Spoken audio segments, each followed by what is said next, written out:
জনতা party তাদের সম্পর্কে আমাদের প্রয়াত শীর্ষ নেতা শ্রদ্ধেয় কমরেড জ্যোতি বসু বলেছিলেন, এই দলটা বর্বর। সে সময়তে অটল বিহারী বাজপেয়ীও জীবিত ছিলেন এবং বাজপেয়ী মহোদয়ও তার সে বক্তব্যের প্রতিবাদ করতে পারেন। সেই কথাটা যে কতটুকু বাস্তব, এবছর নাকি আরএসএস এর 100 বছর তারা উদযাপন করছে। দেশপ্রেমের মন্ত্রে নাকি তারা দীক্ষিত। আরএসএস ভারতীয় জনতা পার্টি নিজেদেরকে দাবি করে তারা রাষ্ট্রবাদী, অর্থাৎ রাষ্ট্রের হিত, রাষ্ট্রের ধর্ম, রাষ্ট্রের নীতির পূজারী।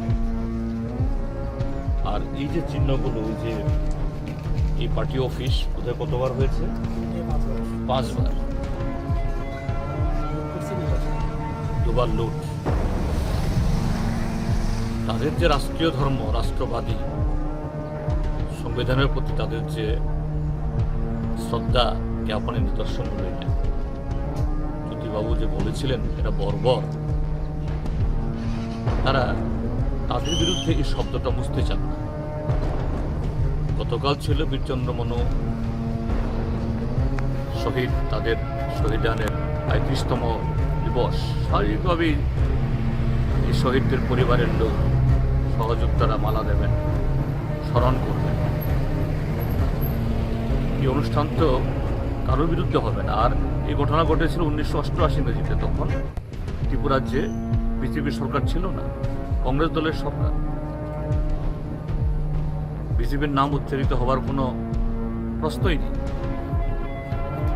কিন্তু এই দিনটিকেও তারা উদযাপন করতে দেবে না।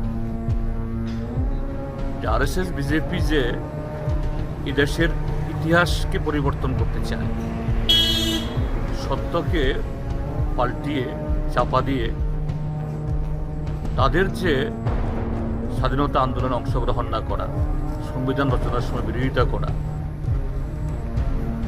নামকে ওয়াস্তের লোক দেখানো, সংবিধানের নামে শপথ গ্রহণ করলেও নরেন্দ্র মোদী পার্লামেন্টের সিঁড়িতে কপাল ঠেকিয়ে যে গণতন্ত্রের মন্দিরে প্রবেশ করছি বলে প্রচার করলেও এরা তো মোটেই যে এই গণতন্ত্রকে শ্রদ্ধা করেন না। ত্রিপুরা হলো তার নিদর্শন। এবং এই বীরচন্দ্র মনুর ইতিহাসটাকেও পাল্টিয়ে যে অন্য দলের দুর্বৃত্ত যে আমাদের কমরেডদের মারতে এসে প্রতিরোধে যার প্রাণ গেছে, এটা নাকি এখন তাদের সহিত। তো এদের প্রতি ধিক্কার ছাড়া আমাদের বলার আর কিছু নেই। এবং তারা কেন এগুলো করছে? গত 7.5 বছর অপশাসনে আজকে তারা জনগণের কাছ থেকে সম্পূর্ণ আজকে বিচ্যুত। কাজেই বিরোধী দল, বিশেষ করে সিপিআইএম যদি ঐক্যবদ্ধ হয়, সিপিএম যদি শান্তিপূর্ণ পরিবেশে কথা বলার সুযোগ পায়, তাদের এই মুখোশগুলো খসে পড়বে।